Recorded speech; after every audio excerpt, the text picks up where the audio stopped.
ययाति का विवाह शुक्राचार्य की पुत्री देवयानी के साथ हुआ था। ययाति चंद्रवंशी नरेश थे और शुक्राचार्य जी भृगु जी के खानदान में हैं, ब्राह्मण हैं। ब्राह्मण की कन्या क्षत्रिय से क्यों विवाही गई?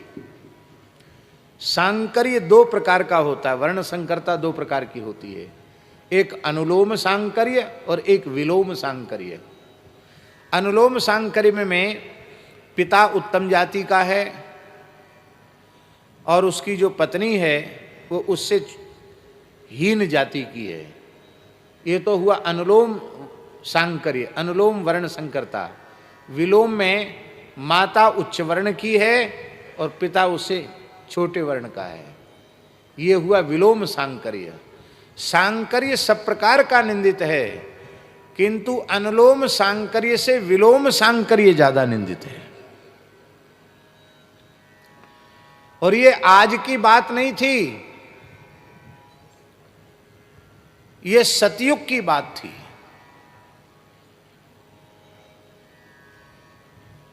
सतयुग में इतना बड़ा अधर्म कैसे हो गया? वो भी सामान्य व्यक्ति के यहां नहीं हुआ।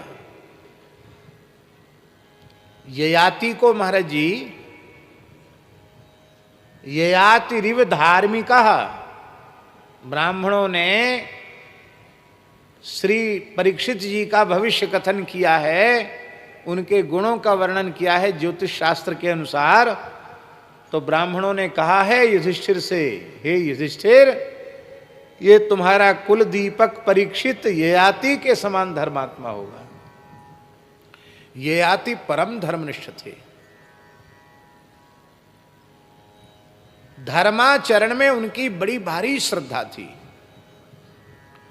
ययाति की धर्मशीलता को ठीक से समझना हो तब पद्म पुराण में ययाति की धर्मशीलता के प्रकरण को पढ़ना चाहिए। ययाति के राज्य में लोग पाप की परिभाषा भूल गए थे। दंड विधान केवल ग्रंथों में सुरक्षित रह गया था, कोई अपराध ही नहीं करता था तो दंड कैसे होगा? कोई व्यक्ति ययाति के राज्य में नरकगामी नहीं होता था, क्योंकि शास्त्र विरुद्ध कोई आचरण ही नहीं करता था। आप सोचो कितने धर्मात्मा थे।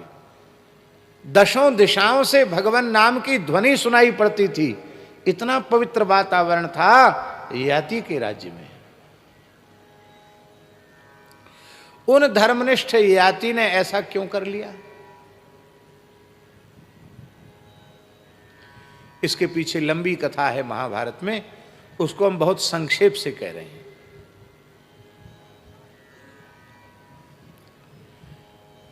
देवगुरु बृहस्पति, उनके पुत्र का नाम था कच।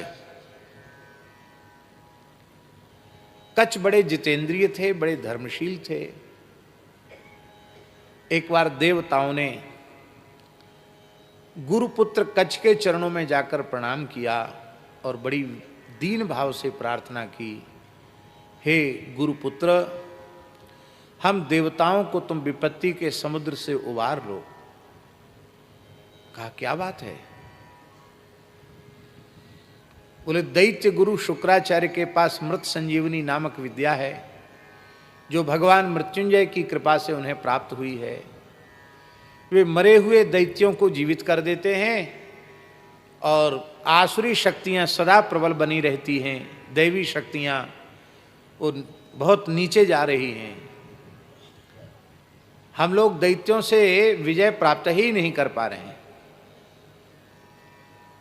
पुराना समय महाराज जी कितना अच्छा था कि ये सब जानते थे कि पढ़ने के लिए तो कोई जाएगा तो उसको पढ़ाने के लिए कोई आचार्य मना नहीं करता था। तो हे कच्छ, हमारी प्रार्थना यही है कि तुम जाओ शुक्राचार्य जी के पास और कहो कि मैं आपका ब्रह्मचारी रहकर बनकर आपसे विद्या प्राप्त करना चाहता हूँ, मृत संजीवनी विद्या, ये तुम्हें पढ़ाएंगे। कहा ठीक है। तो कच्छ ने अपने पिता देवगुरु बृहस्पति जी से पूछा कि पिताजी ऐसे ऐसे देवता कह रहे हैं। देवताओं ने कहा गुरु जी बचा लो हमको। बोले जाओ वत्स।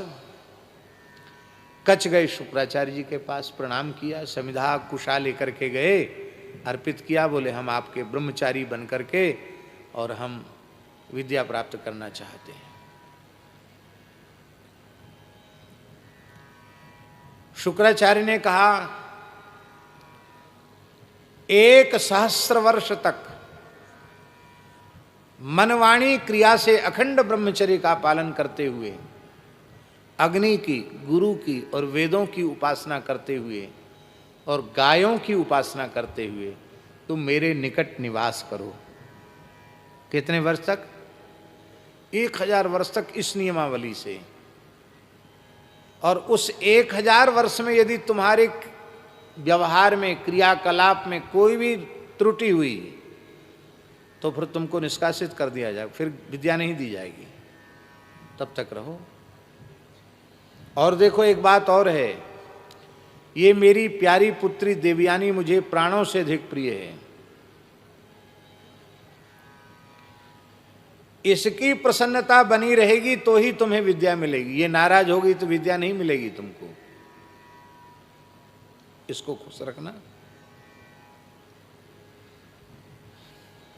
अब ध्यान दें, युवती को कहा जाए युवक से कि तुम इसे प्रसन्न करो और 1,000 वर्ष तक इसकी सेवा भी करनी है और मनवाणी क्रिया से ब्रह्मचर्य का पालन करना है। ये कितना कठिन व्रत था।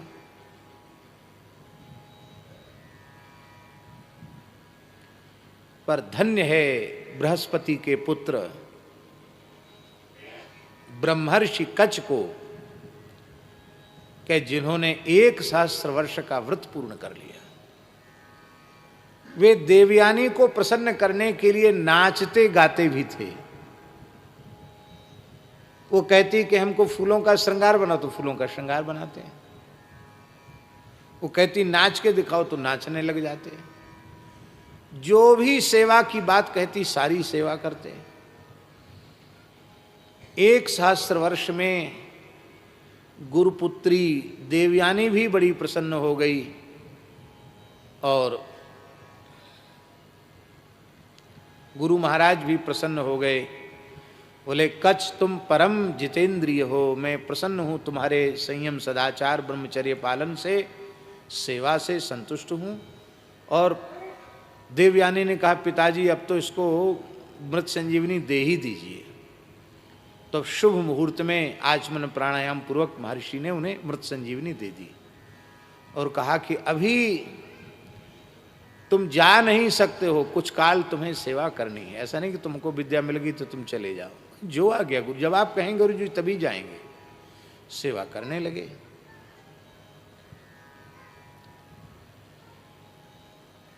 अब इसी बीच में एक घटना घटी। देवयानी ने कहा कि कच्छ, मैं दैत्य गुरु की पुत्री हूं और तुम देव गुरु के पुत्र हो। हमारा तुम्हारा विवाह हो जाए तो कितना अच्छा रहेगा। ये दैत्य गुरु देव गुरु का झगड़ा भी मिट जाएगा, रिश्तेदारी हो जाएगी, कलह क्लेश बंद हो जाएगा, कितना अच्छा रहेगा।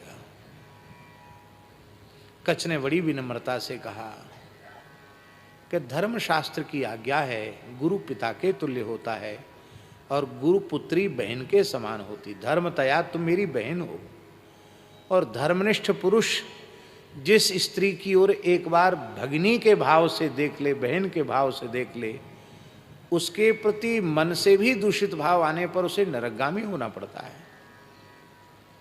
तो मैं अपने कानों पर हाथ रखता हूँ, देवी मैं तुम्हारे चरणों में प्रणाम करता हूँ। न जाने कितने वर्षों से मैं बहन के रूप में तुम्हारे चरणों में प्रणाम कर रहा हूँ, फिर मैं तुम्हें पत्नी रूप में स्वीकार करूँ, ये कितना बड़ा पाप होगा। वो कहती थी कोई पाप नहीं, मैं अपने पिताजी से पूछ लेती हूँ। कच्छ ने हंसते हुए कहा इसमें पिताजी से पूछने की क्या बात हो गई। मैं राजी नहीं हूं, मैं इस पाप पूर्ण प्रस्ताव को स्वीकार नहीं कर सकता। देवयानी तो देवयानी ठहरी, उसका स्वभाव ही कुछ ऐसा था। वो तो लाल हो गई एकदम। बोली मेरी कृपा ना होती तो तुझे मृत संजीवनी नहीं मिलती। मेरी सिफारिश से मेरे पिताजी ने तुम्हें मृत संजीवनी विद्या प्रदान की है, और तुम अपने स्वार्थ सिद्धि करने के बाद मेरे प्रस्ताव को ठुकरा रहे हो। अभी भी अवसर है, स्वीकार कर लो। नहीं करूंगा स्वीकार, मैं शाप देती हूं, तुम्हारी पढ़ी हुई विद्या तुम्हारे काम में ना आवे। आप सोचो ये कितना बड़ा दंड था। 1000 वर्ष तक इतनी कठोर तपस्या करके जिसने प्राप्त किया है विद्या को, उसको शाप मिल गया। कच्छ ने भी शाप दे दिया, कहा गुरुपुत्री मैं तुम्हें इससे भी कठोर दंड दे सकता हूं, मैं तपोबल से तुम्हें दग्ध कर सकता हूं, जला सकता हूं, लेकिन नहीं, आखिर तुम गुरुपुत्री हो, मैं तुम्हें और कुछ दंड नहीं दूंगा, पर मैं दंड देता हूं, शाप देता हूं। कोई ब्राह्मण तेरा पाणी ग्रहण नहीं करेगा, एक धर्मात्मा क्षत्रिय तेरा पाणी ग्रहण करेगा। तो कच्छ का शाप था, इसलिए ऐसा हुआ। शर्मिष्ठा दानवराज वृषपर्वा की पुत्री थी। 1000 दासियों 1000 सखियों के साथ वो रहती थी और गुरुपुत्री देवयानी के साथ खेलती थी। एक बार ये जंगल में सब खेल रही थी, एक सरोवर में स्नान किया, अपने शरीर के कपड़े उतार उतार कर बाहर रख दिए और भगवान शिव नंदीश्वर पर विराजमान होकर जगदम्बा पार्वती के सहित वहां से निकले। यह सब देव योनि की तो है ही हैं, शंकर जी का दर्शन उन्होंने कर लिया। तो भगवान शिव की मर्यादा रखने के लिए दौड़कर इन लड़कियों ने अपने अपने वस्त्र पहने। धोखे से शर्मिष्ठा ने देवयानी के कपड़े पहन लिए। देवयानी बाहर निकली, बोले हमारे कपड़े कैसे पहन लिए? उसने कहा हड़बड़ी में ये मुझसे भूल हो गई, मैंने जानबूझकर नहीं पहने हैं। आपत्ति काले मर्यादा नास्ति, आपत्ति काल है, हमने पहन लिए, तुम हमारे पहन लो। अरे मैं तेरे कैसे पहनूंगी? तू दानवराज की बेटी में ब्रह्मर्षि शुक्राचार्य की बेटी, मैं तेरे कपड़े कैसे पहनूंगी? उसने कहा मैं अपने पहन लेती हूँ, तेरे उतार देती हूँ। कि जैसे कुतिया, ये हम अपने मन से नहीं बोल रहे, महाभारत में लिखा है। वो कहती है देवयानी, माताएं बुरा नहीं माने, इनमें जब झगड़ा होता तो ऐसे ही होता है, तू कुतिया है, तू अमुक है, तू तमुक है, ऐसे बोलने लग जाती माताएं गुस्सा में आके। तो वो भी बोल रही है, देवयानी कहती तू कुतिया है। कुतिया जैसे पुरोडास को खा जाए तो देवताओं के योग्य नहीं रहता, ये ऐसे ही तेरा पहना हुआ कपड़ा अब मेरे योग्य नहीं। वो भला क्यों सहन करने वाली थी? वो तो राजा की पुत्री थी, दानवराज की पुत्री थी। उसने कहा अरे चल चल रहने दे, बक बक करती है। मेरे बाप के दरबार में तेरा बाप मेरे बाप की स्तुति करता है, जय जयकार करता है। जैसे भाट गाते ना राजाओं का यश, ऐसे हमारे पिता का यश गाता है तेरा बाप। मेरे पिता को कुछ प्रसन्नता होती तो कुछ भेड़ दक्षिणा दे देता, उससे तेरा गुजारा हो रहा है, तेरा और तेरे बाप का। चली है बड़ी बनने बहुत बड़ी बन रही है। कहा सुनी हो गई, बात ही बात करस बढ़े आई, हाथापाई हो गई। वहीं एक कुआं था, उस कुआं में शर्मिष्ठा ने उसे धकेल दिया। उसकी सहेलियों ने भी सहयोग किया, देवयानी अकेली पड़ गई और कुआं में धकेल करके देवयानी को, निर्वस्त्रा देवयानी को कुएं में धकेल करके ये सब लौट के आ गए।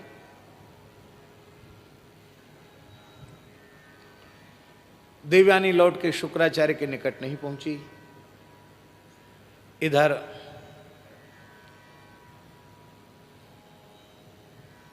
परम धर्मनिष्ठ महाराज ययाति मृगयार्थ जंगल में आए थे। उन्हें प्यास लगी, उन्होंने देखा कि कुआं है तो जल निकाल कर कुछ जल पीऊं। तो उन्होंने झांक कर देखा तो अरे बड़ा आश्चर्य है, अपने शरीर की कांति से पूरे कुएं को जगमगाने वाली एक अपूर्व सुंदरी कन्या, जिसका शरीर केसर के वर्ण के जैसा है, ऐसी एक कन्या कुएं में हाथ पैर हिला रही है। कई घंटे हो गए थे हाथ पैर हिलाते हिलाते, तैरते हुए। तो इस कन्या को मुझे निकालना चाहिए। आपने अपना दुपट्टा नीचे किया, दुपट्टे से खींचा, फिर हाथ पकड़कर उसको बाहर निकाला। देवयानी ने कहा कि आज के पहले किसी भी पुरुष ने मेरा हाथ नहीं पकड़ा है, आज पहली बार तुमने मेरा हाथ पकड़ा है, इसलिए अब तुम ही मेरे पति हो। मैंने तुम्हारा पति रूप में वर्ण कर लिया। ययाति की धर्मशीलता देखिए महाराज जी। देवयानी उस समय की पृथ्वी की श्रेष्ठतम सुंदरियों में से थी। पृथ्वी की, इस धरती की श्रेष्ठतम सुंदरियों में से थी देवयानी। और ऐसी देवयानी, उस देवयानी को इस अवस्था में देखकर भी परम धर्मात्मा ययाति के मन में विकार उत्पन्न नहीं हुआ। एकांत अवसर हो, इस अवस्था में किसी विकारी पुरुष के चित्त में कैसे विकार नहीं जगेगा। पर इतना सुनते ही उन्होंने कान पर हाथ रख लिया और उन्होंने कहा, देवी, ऐसे किसी विपत्ति में पड़ी हुई स्त्री का कोई हाथ पकड़ ले तो हाथ पकड़ने मात्र से वह पति नहीं होता। कोई आग में जल रही है और जलती हुई आग में से कोई किसी कन्या को, स्त्री को हाथ पकड़ के निकाल दे तो क्या हाथ पकड़ने से उसका पति हो गया? जल में डूब रही है, डूबती हुई को निकाल ले तो क्या हाथ पकड़ने से पति हो जाएगा? अरे हाथ पकड़ने की एक शास्त्रीय विधि है। मंडप के नीचे वैदिक पद्धति से जब कन्यादान होता है, हाथ में हाथ दिया जाता है, तब होता है। तुम पहले अपना परिचय दो। मैं दैत्य गुरु शुक्राचार्य की पुत्री देवयानी हूं। ययाति ने कहा, तब तो बिल्कुल संभव नहीं है, मैं क्षत्रिय हूं, तुम ब्राह्मण कन्या हो। कहा, नहीं, मुझे देवगुरु बृहस्पति के पुत्र का शाप है, आप ही मेरे पति हैं। ययाति ने कहा, फिर भी मैं स्वीकार नहीं कर सकता। क्यों? क्योंकि क्षत्रिय कन्या स्वयंवरा हो सकती है, ब्राह्मण कन्या नहीं। तुम अपने पिता से पूछो, अन्यथा तुम्हारे पिता मुझे शाप से जला डालेंगे। देवयानी ने अपने पिता को कहा।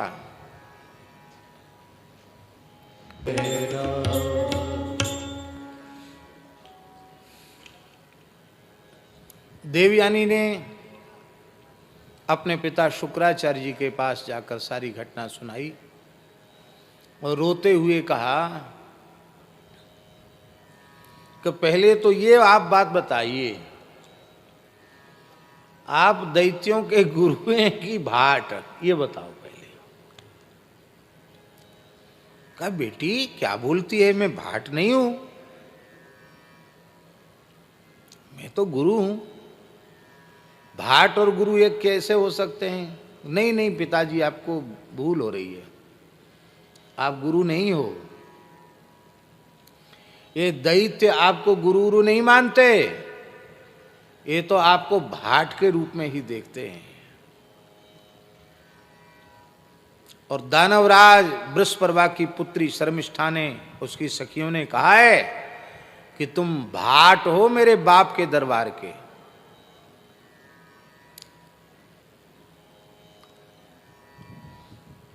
शुक्राचार्य जी बड़े दुखी हो गए।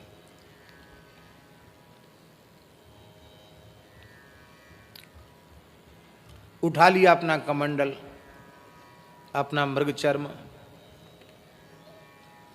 बोले मैं भाट तो नहीं हूं, आज ही दैत्यों के गुरु पद से इस्तीफा देता हूँ, त्याग पत्र देता हूँ। चलो बेटी, सब छोड़ दो यहीं, इन दानवों ने जो सुख सुविधा दे रखी सब छोड़ दो यहीं, सब छोड़ के चल पड़ी। इसको कहते त्याग। दानवराज बृहस्पति को पता चला, दौड़ा हुआ आया, चरणों में पड़ गया। बोले गुरुजी क्यों जा रहे हो? बोले मैं नहीं रह सकता।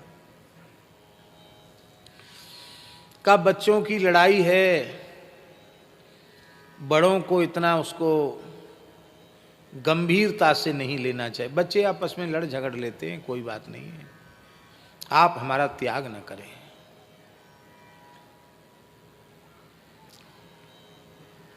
शुक्राचार्य जी बोले आपकी बेटी हमारी बेटी को भाट की बेटी कहे और उसको कपड़े छीन करके नंगा करके उसको कुएं में ढकेल दे, प्राण से जान से मारने का उपक्रम करे, और हम फिर भी तुम्हारे यहां पड़े रहे। हमको क्या अपेक्षा है तुमसे? हम नहीं रह सकते। बृहस्पति ने कहा मैं अपनी बेटी के दोष को अपने सिर पर लेता हूं, आप मुझे प्रायश्चित बताइए। ये बात सुनकर शुक्राचार्य जी ठंडे हो गए। उन्होंने कहा कि मैं नाराज नहीं हूं, तुम तो बड़े भक्त हो, विनम्र हो, लेकिन मेरी बेटी नाराज है, मैं बेटी को दुखी नहीं रख सकता। मेरी बेटी को प्रसन्न कर लो तो मैं रह जाऊंगा। बस परवान में गुरुपुत्री के चरण पकड़े, बोले जो कुछ मेरी बेटी ने कहा है मैं उसके लिए क्षमा प्रार्थी हूँ, मेरी बेटी क्षमा प्रार्थी है, उसको ले आऊँ कहो तो। आप ऐसा मत करो, दैत्यों का विनाश हो जाएगा। शर्मिष्ठा किसी प्रकार से राजी ही नहीं थी। तब बृहस्पति ने कहा कि मैं शरण में हूं तेरी, मेरे ऊपर कृपा करो देवी, बचाओ हमारे खानदान को, प्रायश्चित बताओ। देवयानी ने कहा कि तेरी पुत्री शर्मिष्ठा 1000 सखी जो उसकी उनकी उनको उनके सहित हमारी दासी बनकर वहां रहे जहां मेरा विवाह हो, जीवन भर दासी बन के रहे, 1000 सखियों के सहित दासी बन के रहे।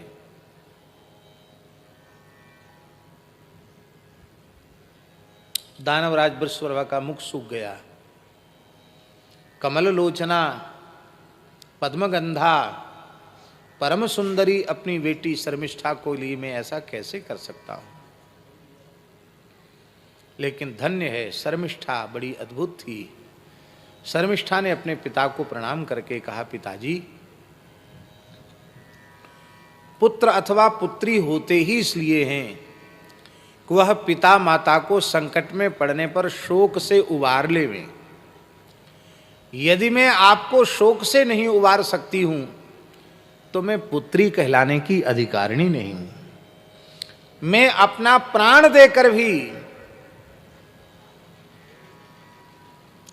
आपके शोक का निवारण करूंगी, और मुझे कोई इतराज नहीं है। ये ब्राह्मण पुत्री है, मैं क्षत्रिय हूं, क्षत्रिय को ब्राह्मण की सेवा करनी, मैं जीवन पर्यंत दासी बनकर सेवा करने के लिए तैयार हूं। 1000 सखियों के सहित आप दानवों के कुल को बचा लीजिए।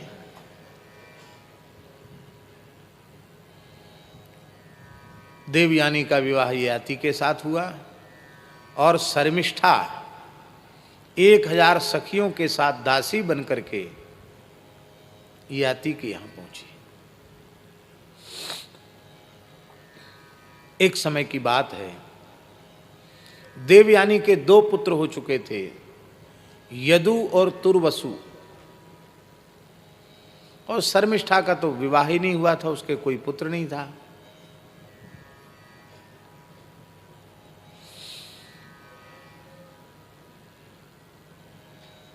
एक दिन की बात है, शर्मिष्ठा ऋतु स्नान के पश्चात पवित्र होकर के बगीचे में जहां उसको निवास दिया गया था वहां वह थी, और महाराज याति वहां पधारे तो शर्मिष्ठा ने रोते हुए कहा, हे राजन, आप सबके साथ न्याय करते हैं, आप परम धर्मात्मा हैं, मैं भी क्षत्रिय कुल की हूँ, दानव कुल की हूँ, राजकुमारी हूँ, मैं दासी बनकर रह रही हूँ, किंतु मेरे सभी ऋतुकाल व्यर्थ जा रहे हैं।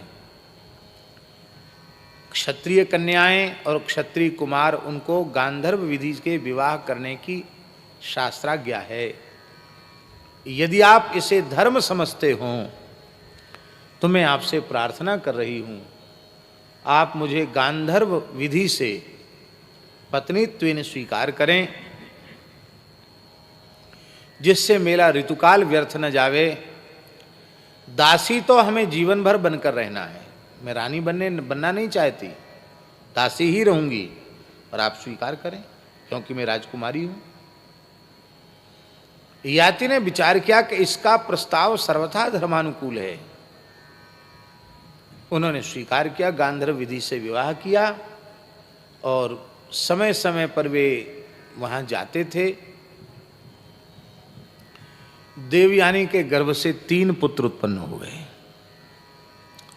शर्मिष्ठा के गर्भ से 3 पुत्र उत्पन्न हो गए। देवयानी के से 2 हुए थे, यदु और तुर्वसु। शर्मिष्ठा के गर्भ से 3 पुत्र उत्पन्न हो गए, द्रुह्यु, अनु और पुरु। एक दिन महाराज याति उपवन में पधारे, बगीचे में पधारे, साथ में देवयानी भी थी, और शर्मिष्ठा के 3 बालक छोटे छोटे खेल रहे थे। उन बालकों को देखकर देवयानी विचार करने लगी, ये बच्चे यहाँ शर्मिष्ठा के पास कहाँ से आए? इनकी शकल सूरत महाराज से मिलती जुलती है, ये बालक बड़े तेजस्वी हैं, यदि ये कहीं बाहर से आए हैं तो महाराज से इनकी शकल सूरत कैसे मिलती है? देवयानी वहां पहुंची, उन बच्चों से ही पूछा, बालकों क्या नाम है तुम्हारा? त्रुह्यु, अनु, पुरु, ये 3 नाम है। अच्छा हुआ, बहुत अच्छे नाम है तुम्हारे। तुम्हारी माँ कौन है? बालक तो भोले भाले होते हैं। उन्होंने कहा, ये शर्मिष्ठा की तरफ हाथ करके कहा, ये माँ है। तो तुम्हारे पिताजी कौन है? तो बच्चों ने हाथ करके कहा, याति को हाथ करके कहा कि ये पिताजी हैं। इतना सुनते ही देवयानी क्रोध में तिलमिला उठी। देवयानी ने कहा कि तुम बड़े विश्वासघाती हो, दासी को रानी बना लिया, और 1 नहीं 2 नहीं 3 पुत्रों को जन्म दे दिया। मेरे 2 ही पुत्र हुए, इसके 3 पुत्र हो गए।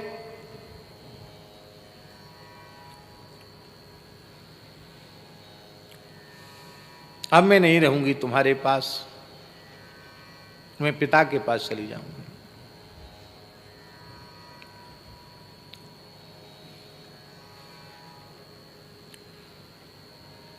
याति को समझाना भी चाहते थे, लेकिन उसने वो समझना, देखो समझाना उसे होता है जो समझना चाहता हो।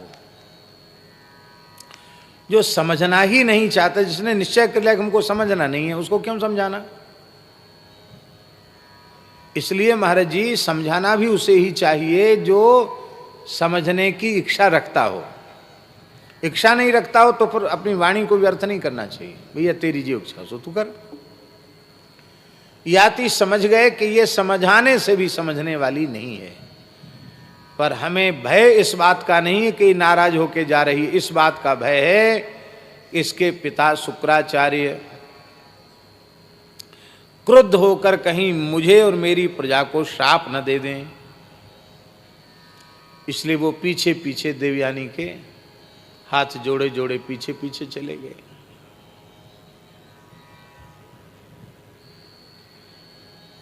पहुंच गए वहां।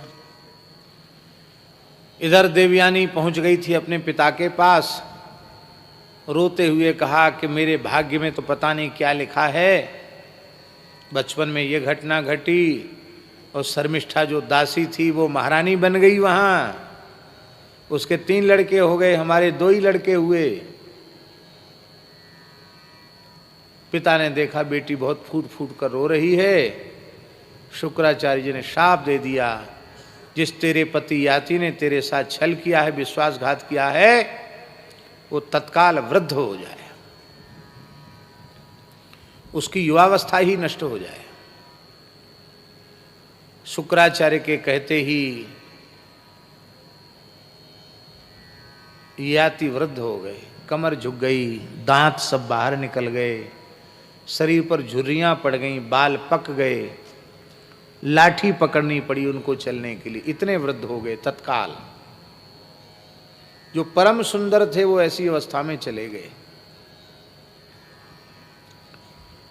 बोले महाराज एक बात मैं आपसे पूछूं, आपने हमको बुढ़ा बना दिया, कोई बात नहीं, और एक बात मैं आपसे पूछ सकता हूं। पूछो। कि ये शाप जो आपने मुझे दिया कि तू बुढ़ा हो जा, इससे आपका क्या भला हो गया, प्रजा का क्या भला हो गया, मेरा क्या भला हो गया, और आपकी पुत्री का क्या भला हो गया।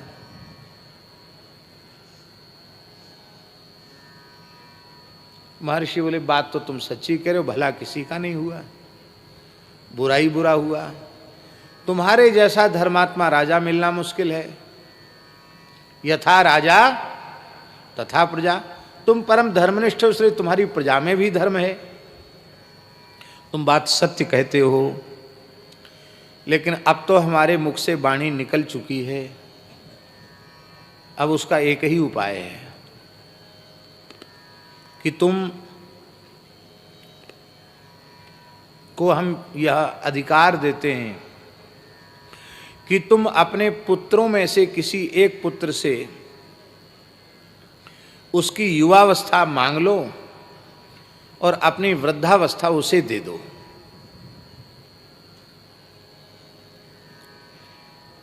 ये अधिकार हम तुमको देते हैं। बोले ठीक है। आप आए और आपने अपने ज्येष्ठ पुत्र यदु से कहा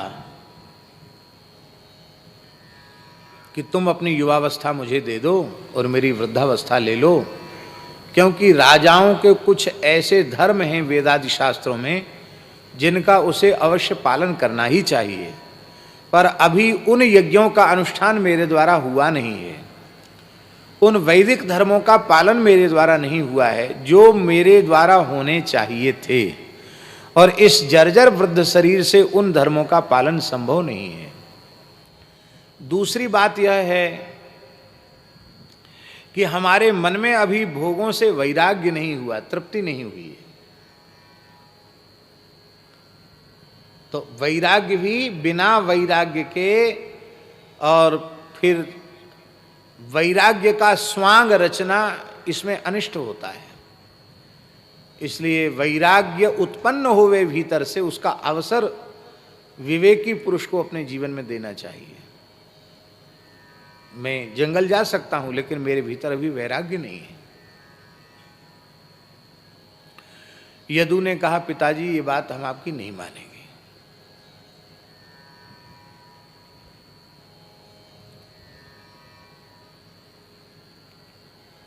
क्रुद्ध हो गए, बोले तू मेरा ज्येष्ठ पुत्र है लेकिन मैं तुम्हें राज्याधिकार से वंचित करता हूं क्योंकि तुमने मेरी आज्ञा नहीं मानी। यदु ने कहा भले ही आप मुझे राज्याधिकार से वंचित कर दीजिए पर मैं आपकी बात नहीं मानूंगा। दूसरा शाप दिया, तेरे कुल खानदान में कुछ दुष्ट प्रकृति के, उद्दंड प्रकृति के लोग उत्पन्न होंगे तेरी वंश परंपरा में।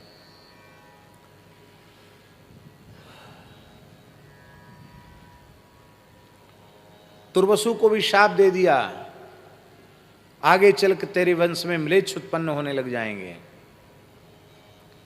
द्रुह्यु अनु, उन्होंने भी मना कर दिया, उनको भी शाप दे दिया याति ने अंत में सबसे छोटे पुरु थे, उन्होंने कहा उत्तमश्चिंतितं कुर्यात् प्रोक्तकारी तो मध्यमः अधमो श्रद्धया कुर्यात् अकर्तो चरितं पितु। मैं आपकी आज्ञा का पालन करता हूं, क्योंकि उत्तम पुत्र का लक्षण है पिता के रुख को देखकर उनकी आज्ञा का पालन करे। यदु ने क्यों स्वीकार नहीं किया अन्य पुत्रों ने? इसलिए स्वीकार नहीं किया कि तुम हमारी ही युवावस्था लेकर हमारी माता का भोग करोगे तो मुझे दोष लगेगा, इसलिए उन्होंने स्वीकार नहीं किया। यदु को धर्मशील कहा श्रीमद् भागवत ने, यदोश्च धर्मशीलस्य, धर्मशील कहा उनको। धर्म ही है स्वभाव जिनका, इसीलिए इसी वंश में आगे चलकर ययाति के ही शाप से हय वंशी क्षत्रिय उत्पन्न हुए, जो बड़े दुष्ट हुए, जिनके ब्राह्मणों के विरोध के कारण भगवान परशुराम का अवतार हुआ और हय वंशी क्षत्रियों का उन्होंने संहार किया, कार्तवीर्य अर्जुन की भुजाओं को काटा। ये सब चरित्र महाभारत में विस्तार से है। तो पुरु ने, इसी पुरु वंश में कौरव पांडव उत्पन्न हुए, भीष्म पितामह आदि इसी पुरु वंश में उत्पन्न हुए। तो तनय जजाति ही जौवन दयु पितु आज्ञा अघ अजस न भयु। पिता की आज्ञा से न उनको पाप लगा और ना ही उनका अपयश हुआ। इसलिए हे भरत अनुचित